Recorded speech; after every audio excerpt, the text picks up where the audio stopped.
kaya rin ako na-late. I was watching the news. Nasabi ni Mr. Pangilinan, ang boss ni Attorney Valle sa Meralco, na sino sasagot, no, nung system loss, no?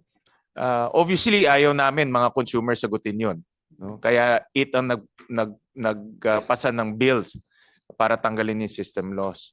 And ang nakikita naming sasagot nun, obviously yung distribution company, no?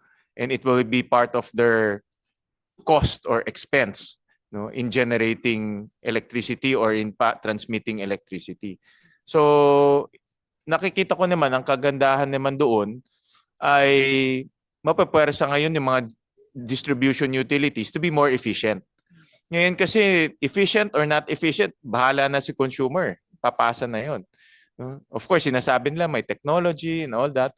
Pero walang pressure for them to lower down system loss because everything is passed to the consumers.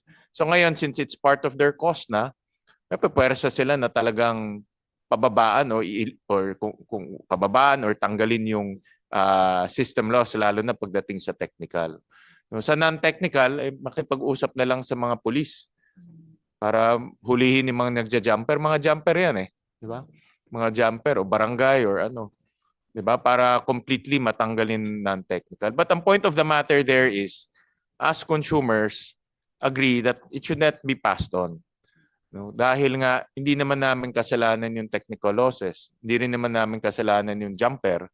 Diba? So, hindi dapat sa amin ipasa yon.